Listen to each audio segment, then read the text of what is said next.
relax. This is TOFOP. I'm Charlie Clausen. I'm Will Anderson. Hello and thank you for watching. And if you are watching, you might have noticed there's been a change of perspective. You're like, are Will's hands smaller? No, my Stanley Cup is bigger. Oh, you This upgraded. is a size that you normally will rock your Stanley Cup. Yeah. Yes, we're back to Stanley Cup chat, by Yep, the way. yep. Welcome to TOFOP. So I have had to bring in the big Stanley Cup. Normally I'll go the slightly smaller size than this. Yeah. Because when we did our live podcast as part of the Cheerful Earful Podcast Festival, You left it there? I left it there. Oh. And I have not followed up to see if it has been, if Humdinger Studios have some sort of lost property. If maybe it'll pop up in some Auntie Donna sketch or something. Yeah. Right? Become famous. Imagine that. I mean, my Stanley Cup's famous. Yeah. We still can't get a sponsor. My Stanley Cup's got its own podcast. It's doing like it's interviewing people shameless style. The Stanley Cup's gone out on its own, got a huge sponsorship. Everyone comes in, sips from the cup. Yeah, that's right. Yeah. Do you know Gemma actually left her Stanley Cup on the plane? And do you know that there's a policy on airliners, they don't hang on to water bottles? It's a health and safety thing. I guess a hangover from COVID, maybe? Yep. They don't. So it's like, I don't, because I asked, and I inquired about with lost property, like, we don't keep that. And I was like, but who, is someone using it? Where does it go? Where's the health but where's the health and safety issue? It's like, we can't keep them because of health and safety. But it's like, is it because the bacteria lives in the straw of the Stanley Cup and then you're worried it's going to spread everywhere? Imagine if there's some secret research that's been covered up by Big Stanley. Yeah. Right? Big Stanley. Yeah. I imagine the guy who's in charge of Stanley is a guy called Stanley. Flat Stanley's Yeah. brother, Big Stanley. Yeah, that's right. It's a whole family of Stanleys, adjectival Stanleys. There used to be Fat Stanley. We can't say that anymore. He got cancelled, Yeah. which is weird because it was his name. Yeah. That was the worst thing. His parents named him Fat. Yeah, exactly. Cancel his parents. You can't say, that's a fat, that's his grandfather was fat, his grandfather for him. Okay, so maybe the idea is, like you said, Yeah. it's maybe the straw, that's where it becomes a problem. Because Well, I think it's any drinking. any drink, so it's not any drink Stanley bottle. Cup specifically. No, it's any drinking. So it's just got bottle. to be your slobber, right? It's a heightened Yes. risk of that it has germs on it because everybody's been putting their mouths and stuff around it. So maybe in the same way as you have to handle like hazardous waste or toilet waste or whatever. diapers or syringes or right? whatever. Because it just is more likely to carry bacteria. This is something that everybody's been sticking in their mouth and kind of backwashing and whatever. So maybe there is a heightened. And so do you think it's just airports? Like if you went to Humdinger, do you think they have the same policy? It's like, no. Any bottles that got left behind after, like when we have guest artists come to our studios, we just turf them. We don't want bacteria. We don't want to infect. I would say that I think studios, particularly ones like Humdinger that have this real ethos of doing things low budget for performers that can't afford to have those bigger budgets and support that through, trying to make things as efficiently as possible, would consider that a donation to their cause. They'd be like, brilliant. We have something that guests can drink from now when they come in, but also that we can use. To me, they'd never throw something like that out. That would be looking a gift horse in the mouth. Bare minimum, you're being used in a sketch or something. Even if no one's going to use it to drink from, you're like, we're going to do this hilarious sketch where this guy's accidentally sat on his drink bottle, and then suddenly you're like watching the internet one day, and you're like, hang on, I recognize that bottle. That's my bottle up there. Well, let me ask That's you. my bottle up. Would you ever buy a used drinking vessel from like an op shop or something like that? Well, if it should have been clean. I go into a cafe every day. Well, this is what I mean, though. I assume are washing the but dishes have before you seen how they wash them? to They lick them out. There's this one guy who sits in the kitchen the way licking that you the said plates. out was the bit. Well, because because I was thinking of a coffee cup. No, I don't think that's what you were thinking of. I was. They lick them was all that sentence needed to be. No, you that said sentence needed you go to to be a cafe. What do you drink in a cafe? Well, coffee, but you How do you- also what do you- might how do have you like clean a scrambled coffee eggs on a cup? plate or whatever. Yeah, but how do you clean You're a not coffee licking cup? out a plate. You're cleaning out a coffee cup, aren't you? You're cleaning it out, but you're not licking it out. And it's the term licking out that I Yeah, have you're a right. problem with. Okay. But I wasn't implying anything dirty. Uh-huh. You went there. Yeah, because of the You went term to licking out. Cuppalingus. Cuppalingus. Would you? There's a guy out the back who's a master in cuppalingus. I am He's not- the cleaner, I'm- and he's out the back. I'm not big a- tongue and all. I'm not against Cuppalingus. Like Yeah. when I make my own coffee, Oh, I yeah. love the foam. Of course. And I'll do a Cuppalingus at Mate, the end of a Isn't coffee. a baby chino basically just cuppalingus? Yes. Well, I mean, can we get into some real dodgy a baby chino? Baby cuppalingus. Okay. Sure. Like yes. I yes. mean, in what you're But saying, they because give- I wasn't making it dirty. No, but you they- were saying like this is not a dirty thing. No, so, you're right. You're right. It's Yeah. not a dirty thing. You know what? You're No. right. I should Yes. have. It's the Catholic in me. There's no shame. If you want to lick out your coffee cup to get the tasty foam at the end, you should do that and not feel embarrassed about you it. shouldn't get some on your face. Rub it all over Although your face. you did bring up a good point Yeah. because with baby chinos, Yes. generally they give It's mostly foam, right? it is all foam. It's all foam. But yeah, it's all foam, and they baby give you. chinos are all foam. Yeah, from what I understand. Is that right? Yeah, Iona gets to make. How much is a baby chino? It's a good point. I never thought to check. It's probably why I can't afford my mortgage at the moment. No, We're it's. spending $900 a week on baby chino. I think it's like half a coffee, so like $3 is. $3 for a baby chino. Yeah, but they also give them like depends on what cafe you go to. So at our local, they let Iona. She sits at there's a little coffee bar, so she sits there and because they do a fancy one, they put flower petals and shit on it. Okay, So yeah, nice. she gets to decorate like a Build-A-Bear, but with her baby chino. Yeah. But other places you go to, they'll do hundreds and thousands. They'll do chocolate because generally they either assess what kind of parent you are, and go, this guy doesn't want a marshmallow, Toasted pine nuts. Yeah. There's something artisanal. Yeah. But generally, Goji berry. generally the standard, I'd say the most common is it's just foam with some powdered chocolate and a marshmallow on the top. But they always have to check if is it okay if I give the kid a marshmallow? Yeah. Because obviously you give some kids any sugar and so they go insane. Give some kids one marshmallow and it's like they double dropped it the big day out. Oh And man, the prodigy are about to come on. I took Iona to a mate's birthday party. Which one are you having? The white ones or the pink ones? That's exactly what it's like. They do. The kids get the lollies out and they start ranking them. I mean, we do this on our show. Oh, yeah. We rank Imagine if biscuits. people spent time ranking snacks. These dumb children.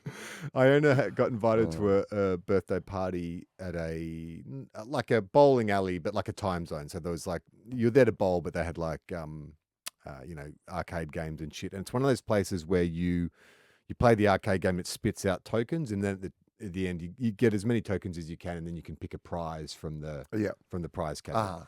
Biggest fucking scam on the. What did you say before we started recording? Everything's a scam. Everything's a scam. This is the most blatant of all the scams. I probably spent, I don't know, $40 or $50 for Iona to play these games terribly, mind you. I was getting so frustrated. Like I'd give her like money to throw a basketball to her, but she wouldn't even get near it. I'm like, oh God, and she's insisting on playing it, and then she's That's doing. okay though. Oh, it's not. Well, like, play Either it properly. If I'm going to be spending money, like play a game you can actually like play, not just like throw a ball and miss by a mile, or Why? a fishing game where she wasn't even that Isn't the interested in fun, catching the fish. She just wanted to reel the. Well, you can do it She's for having free. fun. You can do it for free. Your daughter's having fun and you Yeah. resent that. I was getting so annoyed. Isn't like, are you? I mean, I know that you actually understand that it's just about the joy of the experience. Yeah, but yeah, for the yeah. purpose of this, There's a lot of do you- experiences that are the joyful that are free, Will. That's what I'm trying to say. Like, you can climb a fucking tree, like, and that costs nothing. All right, never heard this conversation on Dad Pod. No, the point of it being is that the kids want the prize. So, it's like when you go to a carnival and they've got like the top prizes, the big toys down to the Yes. small ones. So I think we collected close to 120 tokens. I don't know how many get spit out when you finish a game or whatever. For that, she was able to get this little stretchy dog that I reckon probably 30 cents. I reckon if you bought it like market value, 30 cents. Yeah, but also even those big fluffy toys, market value, like you could. Probably I mean, this is $3. probably the best business of all time. Running a is what I would say is like if you could just like buy a bunch of those top shelf toys Yeah. and then geezer outside an Oasis concert style, just be a block away. Hey, psst, Dad, I see you going to the arcade.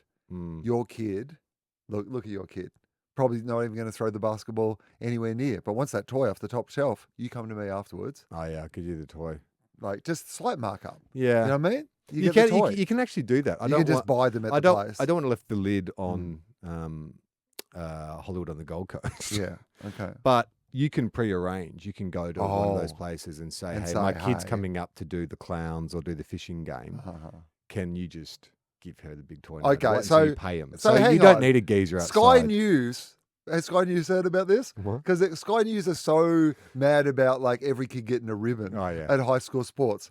Do they know that Hollywood? Oh, this is bloody Hollywood again. But full Yeah, liberals, so isn't woke. it? Even Hollywood Woke all the over. Gold Coast is woke, right? Yeah. No, Every kid gets a prize. You I was arrange not I beforehand. was not aware of this because that's where Iona had her birthday, Yeah. and our friends, because she had a bunch of mates come up, and one of our friends was like, "Oh, I'll go organise the big prize." Yeah. At, I think it was a fishing game or something like that. So,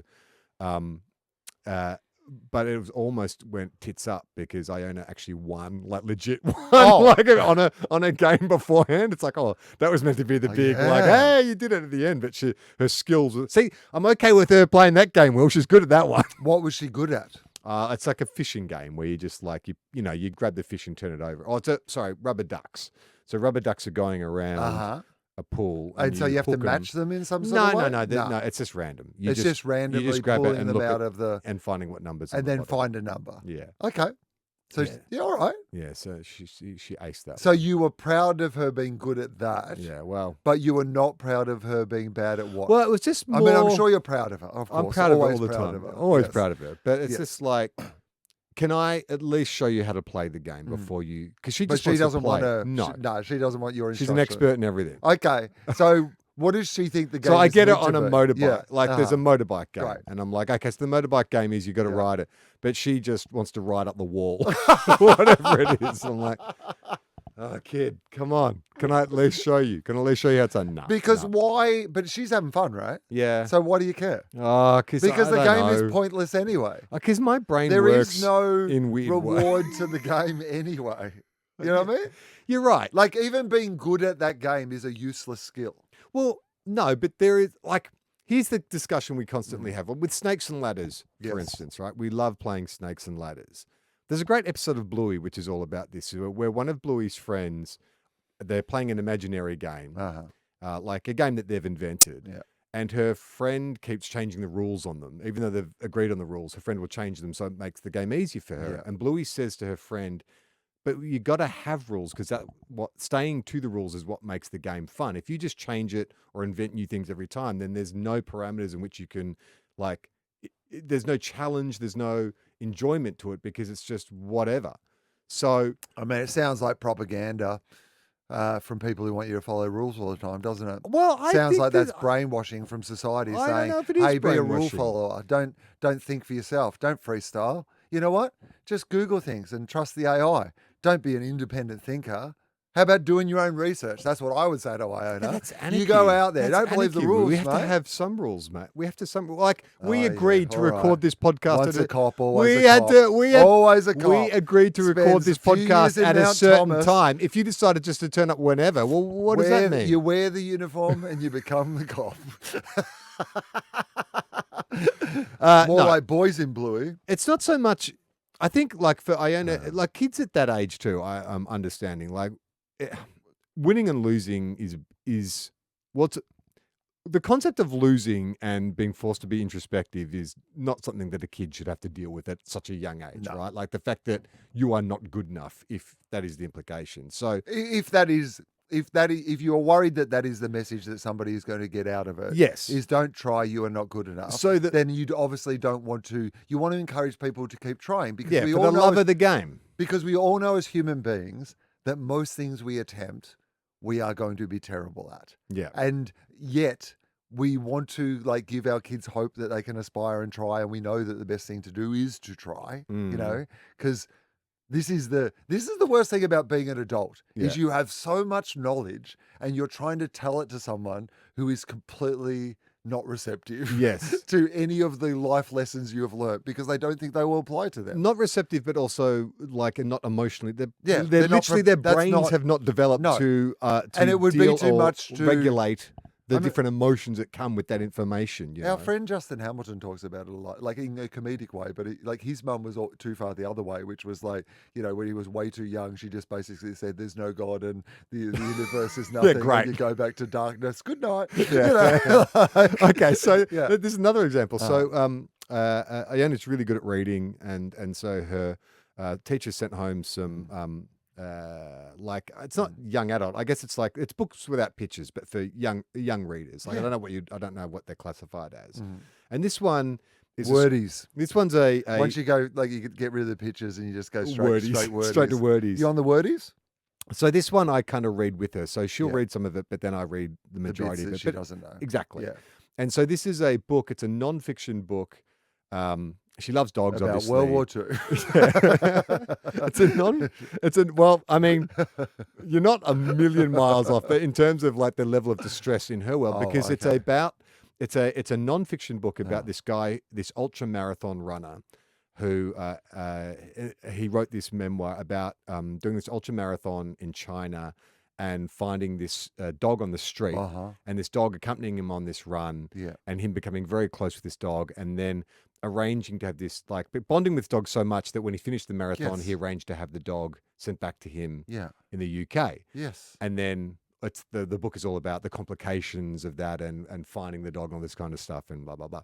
So start reading this book, and because it's got a big dog, it's got a dog on the cover, and so she wants to read it. And we're enjoying it. Like the first few chapters, it's all like there's this cute little dog that this guy's that's running along with this guy, and he bonds with it, and they sleep together and stuff. And then he gets back to the UK, and people in China that he's arranged to get the dog from like go silent, and he starts this like GoFundMe, and then he gets to China, and I started censoring stuff for her because I think this is gonna really upset her. Like, he starts finding out that there's certain people in China who view dogs as unclean, as almost vermin in a way, and that they might have killed the dog, or even worse, they might have kidnapped the dog because this guy's got a lot of publicity and they're going to extort this guy for more money. And so I'm trying to, like, without interrupting the flow of the narrative, just skip over the part where the major- dog has been kidnapped or potentially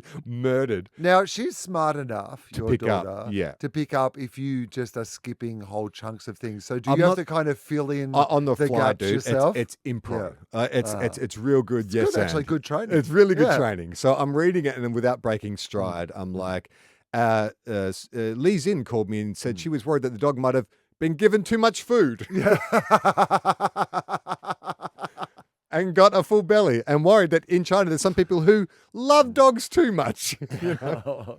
So people are fucking the dogs now. That's what I said to me. Yeah, she's like, hey, Well, Dad, is he saying that the people are fucking those dogs? Is that what he's implying?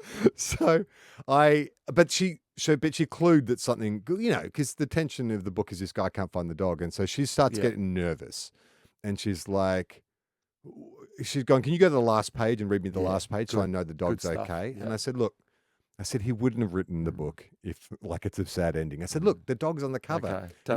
Don't watch Red Dog then. There's a couple of photos in the book, which is like, you know, the guy with the dog back in. And I said, look, he's got the dog. It's on his lap.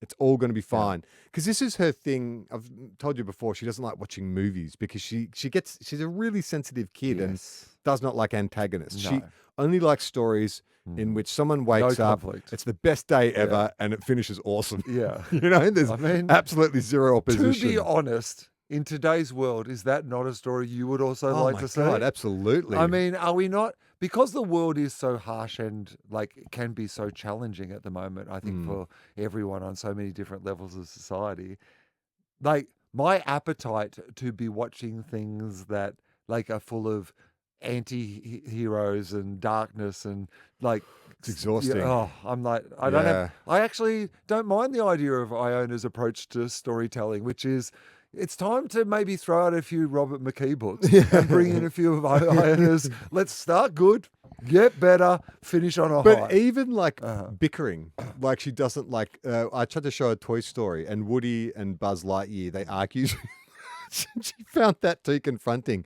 So it's like the weird thing is, I took her to the last movie I was able to get her to watch was Barbie. I took her to the cinema to see Barbie, and we saw it twice. She really enjoyed it. Yeah. Although she did get sort of a bit scared when Will Ferrell's chasing Barbie through the offices. Does she Mattel. get scared the second time? As in, like, so if you see it twice, like once she's seen it the first time, is she like still scared the second time? Does she anticipate the scary thing the second it's time? almost more. It's more. Yeah, It's because more you- scary. built She it up knows a something bit more. bad. Yeah. So then the next film we tried to show her was like, I'm like, there's got to be something that I can show her that's a bit more. That's because she just wants to watch like cartoons or Bluey. Yeah. And I was like, And you're like, Halloween's coming up, so Nightmare on Elm Street, is it too? well, Nightmare Before Christmas, I thought it would be a good one, but Oh. Jem's like, absolutely No, not. absolutely That's not. creepier Yeah. than anything. That's creepy for adults. Yeah, exactly. And so I thought School of Rock. I'm like, that's a pretty like it's I can't. There's nothing in it that's really. There's no real antagonists in that. Like it's kind of, fish out of water. Him trying to stay ahead of being found out of being a pretend teacher. There's not like a specific bad guy in that. But even I've never seen School. Oh, okay, right. So in School of Rock, he's Jack Black is a teacher. yeah, right? he pretends to be a teacher. Yeah. And, For what reason? And a private, because he needs money. Okay. And so he goes to a private school Fair pretending enough. to be a substitute Yeah. teacher. Uh-huh. And rather than teaching the kids, like, He teaches them rock. he teaches, Lessons of he rock. forms them a band and band. enters them in a battle of the band so he can yeah. win the big prize. That's kind of what I imagined it was about. yeah. It's actually, People love it. it's almost a They perfect. made a musical out of Yeah, it. it's almost a perfect film. It's like, it's heartwarming. It works for adults. It works for kids.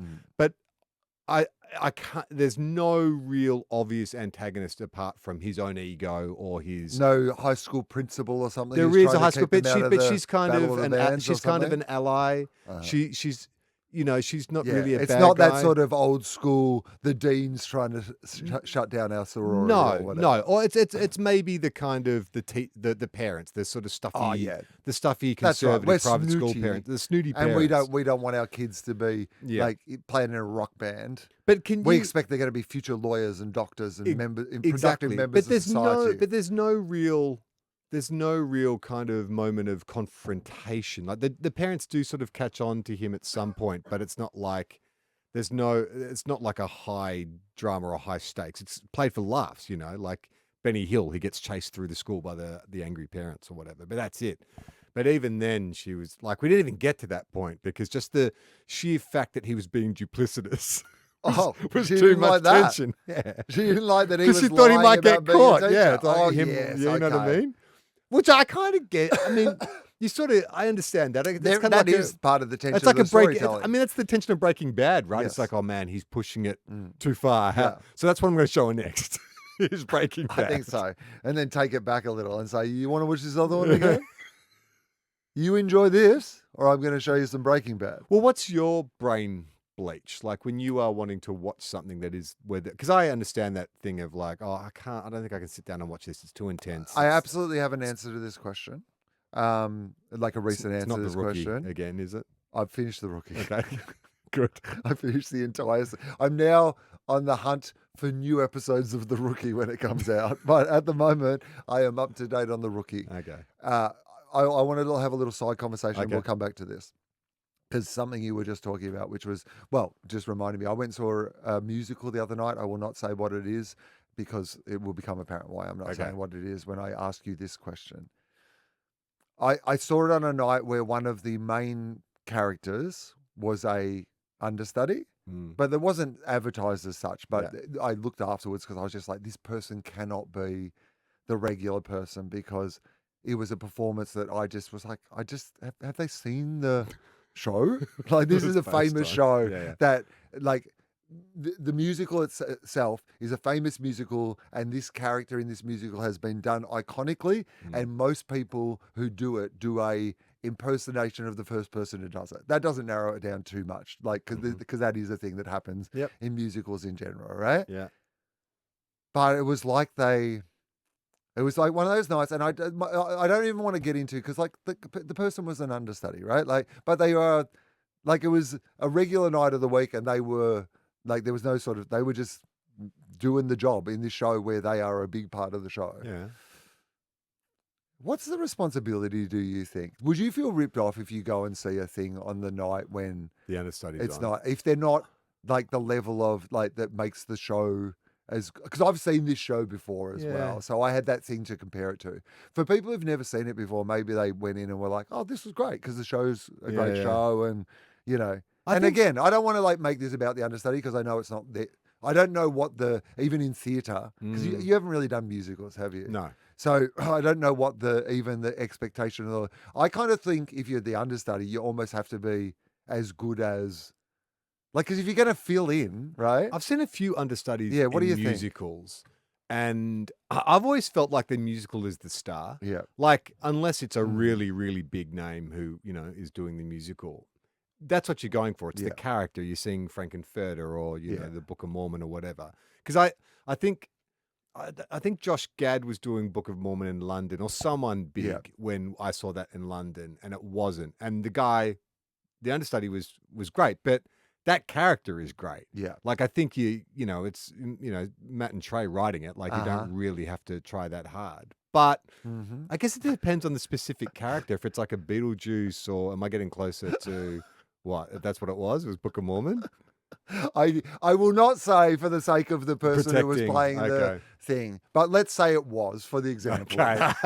Right. Right? Well, that's amazing. Yeah. I mean, if you can take a Frankenfurter or a Book of Mormon or whatever. Yes. An iconic character, Iconic that character. might have been played by an any sort of iconic comedic actor that you just speculated about randomly. So, Okay. and you couldn't nail it. That seems, they must be bad. I don't want to say that. No. It just wasn't my. It wasn't my. Was it a take on completely the- different reinterpretation? No. Okay, it was just I think they did hollow. Because I've spoken about it so much since, like, trying to get my head around what it was that didn't gel with me with the performance. The audience there were people who gave the show a standing ovation at the end of the night. So I want to point out that there were heaps of people, and I reckon if you've never seen the show before, because like you said, the writing is all there. You're still doing the jokes. I think the way Josh Gad would play that character, has played that character, is with the naivety that he is a very good-hearted person in the world who wants to be the best Mormon ever, is completely inept, and loves the fact that he's going on the mission with this. Like, he does think that the other guy, that Elder Price, is the coolest guy in the entire world. Yeah. It is not played with the actor knowing that this guy is a bumbling idiot and like is like. Yes. The running joke people might know from that show is that he's always getting the girl that he like is getting on best with in the African village gets her name wrong. It's a running joke, and it's one of those things that in the original is delightful because he's trying to remember it. Like, the whole point is he's trying to remember it, but he's a fool, so he can't get it out. But if you're doing that with a knowing sort of, I'm a comedian sort of thing, it actually just sounds like you... Racist. A racist who hates that other character because you can't be bothered remembering their name. Yeah, been dismissive. Yeah, really kind of changes the whole tone of what that thing is. Yeah. Anyway, I don't want to because we've now got closer to what the thing is, I don't really want to have a go at this actor who, I'm sure he's doing a great job, and on the night people love the thing. I mean, the take was not for me. I'll give you another example. Yeah. So I went and that same trip went and saw To Kill a Mockingbird, and the Matthew Modine was the big American star that they'd brought out to play Atticus Finch, and he was not.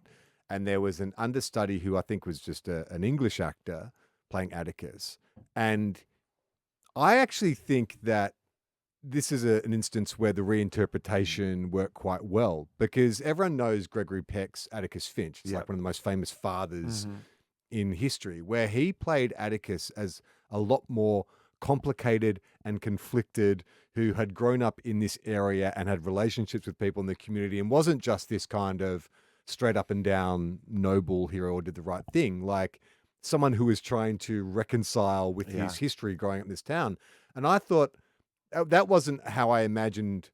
I thought seeing Matthew Modine in that role was going to be the Gregory Peck, and then I got a completely different interpretation. But that's not a musical So maybe it's different. I don't know. I mean, again, I'm up for someone making a bold choice. It was more that idea of, like, I wonder if, because it's hard to tell then when you see a show too, when it's not like the regular starring cast. And Yeah. I don't know how. My thing's more about how am I meant to be judging this? Are you meant to be like, yeah, that wasn't for me, but it was the understudy night, and that is No, not I don't. or are you meant to be like, can you judge that in the same way as you would judge I don't a think normal so. night of going there? I don't think so because they're still a professional. Yeah. Like you've I still. mean, I paid the same for I the was going to tickets. say the tickets the same They price. didn't. I will give you the They understudy didn't rate. give us the warning on the. They didn't hand us all $10 back on the way in. Going, look, the normal guy, nails. I mean, I have also but- been in a lobby where they've made the announcement about the understudy, and I heard close to 800 people groan. Oh, And I was like, oh, God, I'm hoping the understudy wasn't near a Yes. lobby for that announcement. And by the way, I'm sure, like, because we got a little close to it, everyone did a great job, and I think it's great that people are, doing stuff, and I don't want to be a critic of it. But Everything can't be for everyone, nah, it just, I guess. Yeah, and I've seen that show a couple other times, and I'm comparing it to a high standard, so Right. it just wasn't my favorite You have version. to tell me of off air. I'm still clueless about what you're talking about, Yeah. so don't feel bad Thank you. about I appreciate that. pulling the mask Thank off. you. That's good. Well, if you don't know, then I'm fine with it. Okay. Do I know the person? No. Okay. I mean, I didn't know the person either, but they've done a lot of good stuff. Yeah, right. Well, sounds like they haven't. Yeah. No, like that thing of going, just don't get like Pat Cummins to play full forward in your AFL team. Yeah, He's yeah. already pretty good at bowling and batting and cricket. That'll do, right? Anyway. What are we talking I about don't here? know. I got myself in a hole. No, You got too close. You know what it I'm was? fascinated. I was telling something and trying to keep it really general, and then your first example or was second very one close to the was so mark. close that I was like, "Oh, it's got to I be wonder done. if- It's got a little wobbly underneath my." I wonder if the last Will thing I would want Anderson in of the 10 world- years ago Yeah. would have named and shamed. I wonder. Like, Yeah, I think this is I good. think I I think you're would being have. discreet. absolutely, without thinking that the guy could listen to this podcast for all I know. Like, Yeah. and again, I don't know any of the context around this. And I want to point out a thing that, like, you often hope as comedians, like when you get a bad review or whatever, you're like, I got a standing ovation that night. There were members of the audience who were like standing, and there was a huge applause at the like. It was a well-received show. I don't think anyone who was at the show didn't. There were a couple. It just wasn't your cup of yeah, tea. it just wasn't my favorite version. Okay. Yeah. All right. Well, I'm glad. But yes, we that took is 15 minutes. absolutely. Well, in the old days, I just would have gone, oh, I hated it. Yeah, and here's yeah. why. And like, blah, blah, blah. Whereas this time I'm a bit more. I think it's just, I love that people are making live things. I love Yes. that people go out to live things. I think we live in a world now where I hesitate more and more to ever be discouraging of somebody taking the chance to go out and see a thing or do a thing. But I think also in return, I maybe am holding people to higher standards of, if you've got everybody out to show them something, make sure you're showing them something really good, because we've got to keep convincing people that going out to see something live is very important. Well, it's interesting. Like when we did the Cheerful Earful podcast, Yeah. that was the only time I think that you and I have turned up to do a live show. And I said to you, look, I haven't had time. I haven't prepared anything specifically for this show. And I was really worried about that because I have that like, philosophy. finally. I was like, no, because I'm always like, oh, it's a live show. Yeah. People have paid money. They've paid money. They've come out. Like we have Yes. to give them something extra. But then I felt that the show that we did, which was literally this, was kind of a really good show, and people seemed to have a really good time. And it was like, oh, okay, sure, maybe I've been viewing this wrong. Maybe it's like people aren't looking for a little extra. They're just looking for what we do or what they like about what we Well, do. they're looking for extra what we do. Extra what we do. Yes. So that's Not I something- think the mistake that we and other people will, like, you you go on a live stage. you're a suddenly croissant place, Yeah. like, that makes pretty good croissants. Okay, this is much better than the Pat Cummings analogy. I like it. Say you're a croissant place. Yeah. You make pretty good croissants.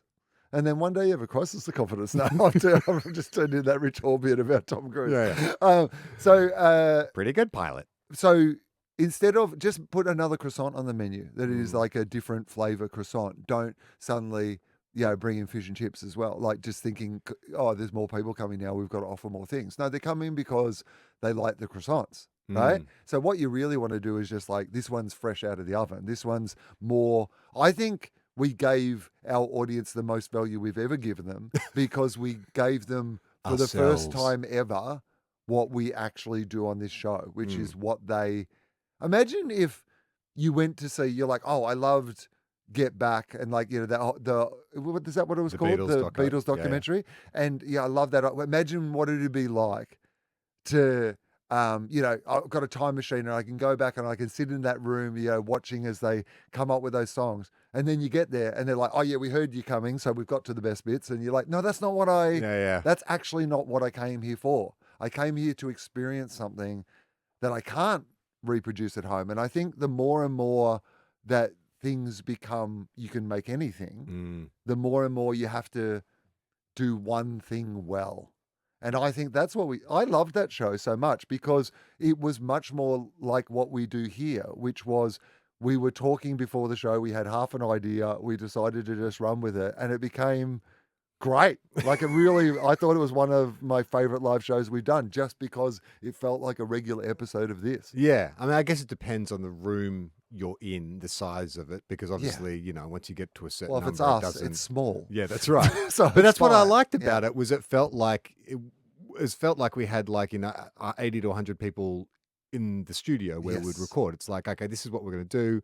We have a half an idea. We're going to start talking. But then the added dynamic of being able to go to them and consult with them about the conversation. It's like, oh, this is a nice dynamic. It's sort of just extending TOFOP to like a third party in a way. Yeah. I mean, it opens it up to the room. Yeah. We found that with some of the basement comedy shows that we did towards the last year. Yeah. Where we started to, because this has been a thing we've been talking about for years now, which is, you know, we used to do these huge, big, elaborate, multi-guest shows.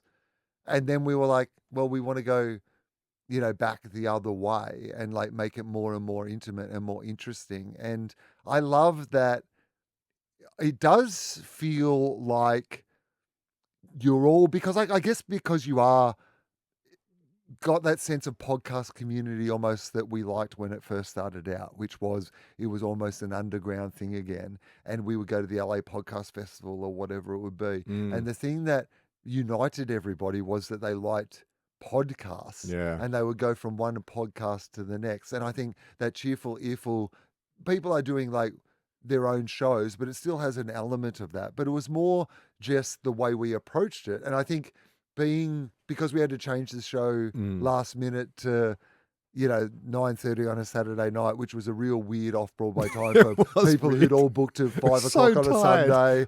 It's so late for us. Not all of them could make it. So we almost even had that idea of like the ones who would come had come and the ones who couldn't. And it added to the atmosphere of like, this is an intimate performance. Yeah. And I think if you can't offer the other end, and we can't be the Imperfects like at the Palais Theatre doing this like show to 3,000 people, because how would we gather like 1/4 of our entire audience into like one room? You know, like it's one of those things where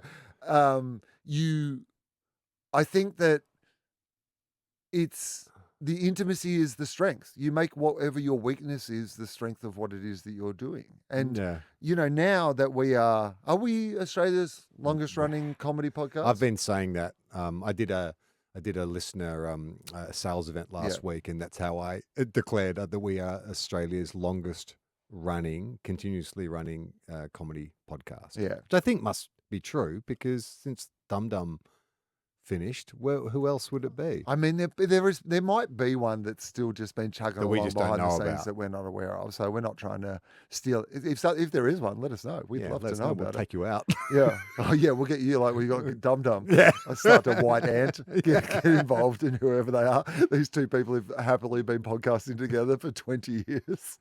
It's funny actually when I did this sales event for listeners. So they got a whole bunch of like advertisers together, and it's even now, in the year 2025, you're explaining what a podcast is. Oh, really? Well, I think not you're explaining what a podcast is, but because there's such a gulf between, like, there's podcasts that everyone knows, like the big podcasts, and then there's everything else. And so you're sort of just explaining the question that was being asked of me is, why do you think like podcasts are a unique way to reach an audience? And I was like, well, I think what you've just talked about is that we have cultivated this relationship over years and years, and it's not like you have to do it for as long as we've been doing it. But most people don't. I don't think you have to. No, but I think I sort of just interpret through my own podcast listening habits and the way I relate to the people that I'm listening to, and it is that parasocial thing where it's like I trust the people that I listen to most. And I like to hear when they, like, I always bring this example of like when the Weekly Planet started doing advertising, like Nick and Meso, they are the one guy. And we finally, I know there's been a lot of speculation online that they are only one guy doing both voices. Finally, we've revealed it here. Nick and Meso. James and Meso. They were quite transparent about like, hey, we're going to bring ads in. This is why. These are the brands these are the kind of products we're not going to really talk about because, we don't believe them for whatever reason. And it's like, okay. And I did sort of find myself having a kind of inclination to be like, oh, that's a product. If I need a product like that, then I'm probably going to go with the ones that my friends have recommended, even though, I mean, it's kind of weird because they are kind of my friends in real life, but it was the parasocial thing that really kind of was influencing. Yeah, I me. think this is a real lesson to anyone out there in the podcast community that if you are parasocial enough, you can really make those people your actual friends in real life. So, yeah, that's right. Good luck to you all. Yeah, come be friends. Don't be friends. I am interested in so sports betting. Obviously, have you been following this NBA story? Yeah, so vaguely. So yeah, well, only which is about the same amount as me. But I asked Justin how much and he knows about. Well, break it down for me. Well, basically, sports betting. Australia are the biggest sports bettors in the entire world, but the Americans are we? Yeah, I can't imagine why. It's not like it's advertised every single second of every fucking day. Well, that was why I was mentioning it because it is one of those things that we often say where you joke about the idea of going, "There's no money in podcasting." There's only no money in podcasting if you have morals. Yeah. Because there are companies all over the place that will offer you heaps of money to like put their ads on the podcast, and they tend to be the mining companies or the big sports betting agencies, the ones that you see or hear everywhere that those. So everyone knows what we're talking about here. Yeah. In America, they only ever had illegal gambling, basically, illegal sports betting, Vegas, Vegas and illegal. And so they've recently basically, much like the Australian model or that UK model, just rolled it out in America, legalized and all sorts of things all over the place. And turns out it's just been a disaster. An absolute disaster because it turns out that like it is just so easy to corrupt people. Yeah. I heard about one player who was like faking injuries and all that kind of stuff. Because particularly in a game of basketball and stuff like that, and a country as big as that, where you can just hide so much money and move it around and etc. But it's all that spot betting. Like it's not the idea of like betting? Fixing a game necessarily, but it's like specific how many points you'll get, or how many fouls you'll get, or how many minutes you'll Dave play. Anthony has been banging the drum on this for years. Though. Well, he has been saying the NBA has been rigged for. As long as I've known him. Yeah. Like, I think it was the first thing he said to me. Hi, I'm Dave Anthony. The NBA is rigged. What time's the show on? Yeah. No, I remember going, because I took him and Greg to a footy game. And we were talking about sport, and I was asking what sports they follow. And I said, "You follow the NBA?" And Dave went on his rant, and Greg was behind him, just going like, just like don't shut this down. I've heard it. Yeah, but he's fucking onto something. Yeah, he's a truth.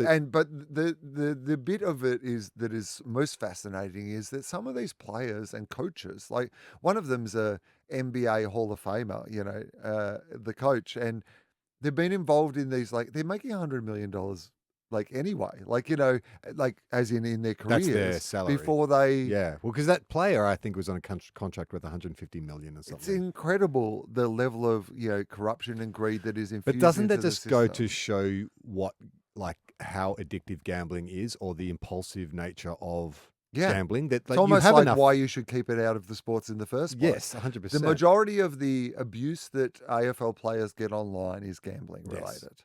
Like it will eventually then become homophobic or racist or whatever, but they are the additional add-ons that they layer over the top of the fact that you didn't get 26 possessions, so somebody didn't get their multi. I read a statistic the other day about sports gambling is that over a year, if you're a sports gambler over a year, you know how pokies have, do you know what the percentage win for people on pokies is? Percentage. I'm going to say 7%. Yeah, it's lower than that. Oh wow. Yeah. I was Yeah. doing unders too. Okay, like 3%. Yeah, 3%. Do you know Wow. what it is for sports betting? Because obviously sports betting, You'd think it the was whole thing you got is more like control. everybody's like, you're right, you Yeah, can predict the like results. and Jeremy Cameron's whatever. always going to kick the first goal. Yeah, more often exactly, than right? not. You know, Yeah. because like pokies, you know the we game, all you have know more that control. the pokies are rigged, Yeah. right? Yeah. But sports gambling, Yeah, if you have know control. about sports, Yeah, you're an and expert. you know what, you just get in a multi with your mates. It's a social activity, Yeah. and if you just do it for a year and you're sensible about it, Charlie, and you know your sports, do you know what your percentage can be? 1%. 3%. Oh, okay. Same as pokies. Same as It's almost pokies. like they set their profit margins at an exact level and then rig everything else in the system to make sure that they get that. I mean, I guess. I remember hearing an interview. Allegedly. The guy, Yeah. the guy. There's a guy who became incredibly wealthy. He's an artist. I can't remember his name. David Walsh, who runs Mona? No. American guy. He's not an back artist. when Facebook started up. He was offered either $30,000 to do this mural on Facebook's wall or shares in Facebook, and he took Facebook. No, I'm familiar. I've heard several interviews with him when he said, and he admitted he has a gambling problem, and he said that was a gamble. Like he was like, okay, and it paid off, but he got so much money. I think he's worth $500 million now from his shares, and he said that he's sort of been full circle where it's like he's tried to almost Brewster's Millions style, like just get rid of it. But he said when you get to a certain level of wealth, people start opening doors. Like so, he'll get flown into Vegas, free, put in the best suite, free, with everything laid out, free. Whatever he wants will be in his hotel room, just so he can lay out. And he said he'll drop 100, 200,000 a night. Makes it less free when you think of it like that, doesn't it? Well, yeah, but he said the interest he's making on his other investments, like it's not really a loss. That is his. I'm fine with gamblers that's his pocket who have change. $500 million in Facebook shares, gambling as much as they want to. But but him saying that like getting.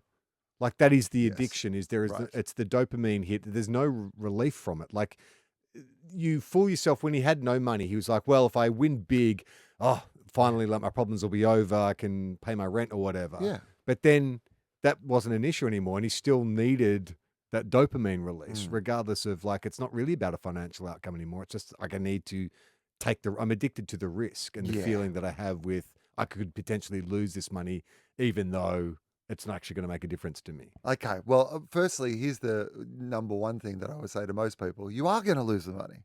Over the course of a year. There's 97% chance. It's a real chance that you are going to lose the money. Yeah. Like, I don't want to be a narc about the idea that people shouldn't be able to have like a gamble or whatever. But I just think have a flutter, have a little the pump. weaponization of the industry and the way that it is ingratiated itself through financial abuse into it being the only way that a lot of things can be sustainable. Yeah. So therefore, it is so caught up in the infrastructure that to remove it, things would absolutely collapse. And it is a thing that is as addictive as, like you said, like it's addictive even to people who don't need the money. So if we think about it in that sense, and that it is rigged against you to constantly lose, I just think we have to have a conversation about, and we are the most addicted to gambling country in the entire world. Wow. So I don't know. I just kind of feel like, is that not anyway, all I'm saying is we could make a lot of money on this podcast if we talk gambling. I feel like because my self-esteem is so low, that is a natural bulwark against me wanting to gamble, because I always assume I'm going to lose anyway. Like it's actually hardwired into me that I'm like, oh, why would I put money on that? Because I'm going to lose. Like I've never... Even when I have like had a punt at the races or whatever, and I have won, it's never been enough of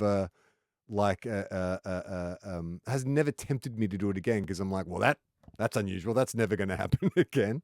Yeah, I'm fine with the idea that if someone's like, hey, I've got $200 a week and I like to spend it, place some bets on which of these horses will go faster than the other horses. But even in that regard, I'm always reminded of that story, even if it is apocryphal, I don't know if it is true. I've not researched it, but it's like, I can't remember what the movie was, but it was like they were filming Far Lap or whatever. And, the director was like really worried that they wouldn't be able to recreate the famous scene from like Far Lap to do blah, blah, blah. And he's like, well, how are we going to get because Far Lap needs to start here and go to here. And he goes, so, and all the horses need to be in the exact right order and whatever. And the jockeys are like, oh yeah, we do this every week. This is fine. Like, don't worry about how far do you want him to win by? What lengths? I haven't heard that. Yeah. That's brilliant. Yeah.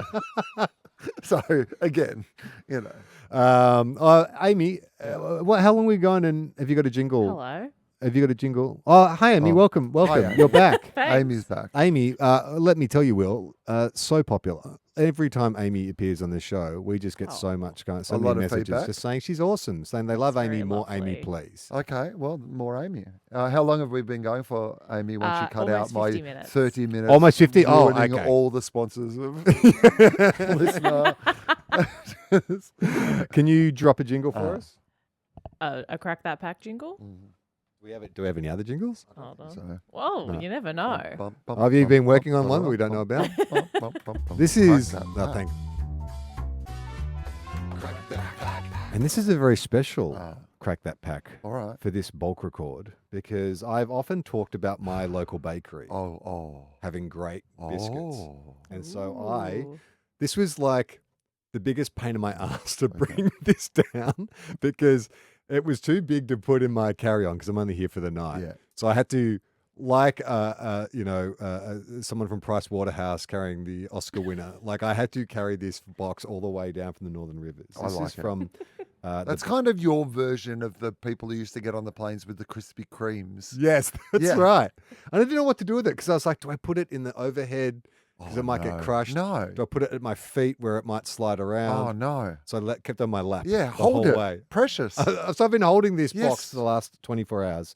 So this is from the Bangalow Bread Co., Okay. which is my local bakery. Now, Yep, I know the Bangalow Bread Co. I've been to the Bangalow Bread Co., but I don't think I've ever had a cookie. one of them's broken. God damn it. No. Oh. It's a good box, though. So this will be over the next 4 episodes. Let me see if So I can identify them all by sight. Okay. And you can see if I'm right. Well, there's red velvet, obviously. Yep. That's pretty obvious. There's that Anzac biscuit. There is some sort of chocolate chip biscuit. 2 chocolate chips biscuit. One's like a high, like gooey in the middle, sort of some sort of biscuit. Totally, yeah. And then the other one's more like a flat, old stool, cooked a bit more. Now sort I've of had style. all of these biscuits, Okay, so I have my ranking, and I know which I like. But I'm curious. Interesting. So that's our day to get today, yours. because we're That's doing our 4 day. episodes. We've That's got those right. 4. Next episode, I'm going to do what's taking my mind off things, because I've got a story for you about that. And also, I've got a story about some some biscuits that I ate in Tasmania. Okay, there's some sizzle for the Some next few sizzle. weeks. Stick in, guys. So, But it's too late today. so where would you like to start? So let me tell you what they are. Yeah. That is a spelt dark chocolate chip cookie. Yeah. That's your traditional choc chip cookie, But with like the a big gooey center. center. Yeah. That's your Anzac biscuit. Anzac. That is the white chocolate red velvet cookie. Well, it's, here's what I'm going to say. I don't want to start too sweet. So I'm going to rule out the red velvet and the gooey center. As You've chosen wisely. Yeah, right? That is so fucking sweet. They both reek of sweet. That's like a volcano of sweetness, ready to explode. Like it's got a Dr. Pimple Popper style consistency. I've got to say, I don't want to like spoilers when we do the red velvet one, but like I thought when I tasted that one, that may be your favorite because it fucking blew my head off. It was so sweet. It was a level of sweet where I transcended time and space. It was so strong. But anyway, we'll get to it. So I think it's either got to be the Anzac, because I bloody love Australia, mate. Australia, mate. Best country in the world. Best country in the world. No country like it apart from New Zealand, which is kind of like it's kind of like Australia. But, you know. Or Canada with the American Canada, accents. but they're a bit like it. Yeah. Also, you know, we're all just people, right? We watch Monty Python. Anyway, whatever. Like the people in England. Bloody Australia. Mate. Australia. So here's what I'm going to say. Yeah. Is this. I'm going to go the spelt chocolate chip because I think I'll split the chocolate chips. I don't want to go chocolate chips put in that a row. one. Put that one at the end. So I'm going to go spelt chocolate chip. Okay. So I'm going to. How much of a bite am I going for here? Am I looking? Is that okay? Yeah, go for it. So this, I will say straight up, and I don't want to, put any pressure on you, but this is my favorite biscuit of all of them.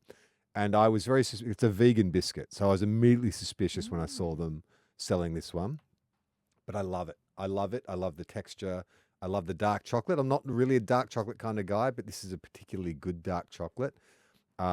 This is a great tease it out kind of biscuit because it's big enough that you can just break off a little bit here, a little bit there. Not great for dunking. Doesn't have the consistency that can hold together long enough in a cup of tea or a cup of coffee. But it is a good treat biscuit. If you try to dip that in a cup of tea or a cup of coffee, then you are an absolute fool, and your biscuit license should be taken from you. Like that's going to ruin both your coffee and your biscuit. Trying to dunk that in it, that is melt in your mouth style like consistency. It's actually really what I liked because I did drop a bit of it when I tried to break some off on the floor. But to eat as a biscuit. I normally like a crunchier biscuit, but this is, if I was going to go a softer biscuit, this is actually a good texture for a soft biscuit because it holds together, but it's got, maybe because it's vegan, it does have that sort of gluggy in a good way. But it works for this. I 100% agree with you. And with the things that might not normally work, or you would go, oh, these are the deficits of working with vegan products rather than like... Yeah. I think we've eaten enough of these now that I've got some expert opinions. You really do. Like I'm super impressed. Maybe we just make the whole podcast about biscuits. I just think it's the 10,000 hours. You know what I mean? We've finally got to enough that I've got enough of a zone of plus. Again, sizzle for next episode. I've been eating some cookies outside the infrastructure of this. Very excited to hear about it. What I also like about this is it's that dark chocolate. It's quite bitter. Normally, I hate a really bitter dark chocolate because I think... But it's soft. Yes, and the sweet... Because you didn't heat this up. No. How do they do that? Because it is still soft. Gooey. Yeah, gooey. Gooey chocolate. I don't know. That's good, isn't it? Because it hasn't hardened up at all, which I think really works for it because it feels like you've just gently heated it or whatever, but you haven't. It's like room temperature. Yeah. Charlie... This is a good biscuit. I'm pretty impressed by this. Where do you put it on the S tier? If I'd gone on just first bite, like the Pepsi challenge, they say Pepsi always does better in just in the first sip, but if you have a lot of it... I've never heard that. Oh. They say that. Who are they? People who test Coca-Cola drinks. This is why they could never understand why Coca-Cola was more popular than Pepsi, because if you do a taste test... Who are you, Rain Man? How do you know this? No, I mean, this is Gruen stuff. This is just stuff I learned through Gruen. But on a blind taste test, people always prefer Pepsi. Right. Well, not always, but the majority of people. The first sip. Because the first sip tastes good, but after a while it becomes too sweet, whereas Coca-Cola is better to drink, tastes better to drink more of.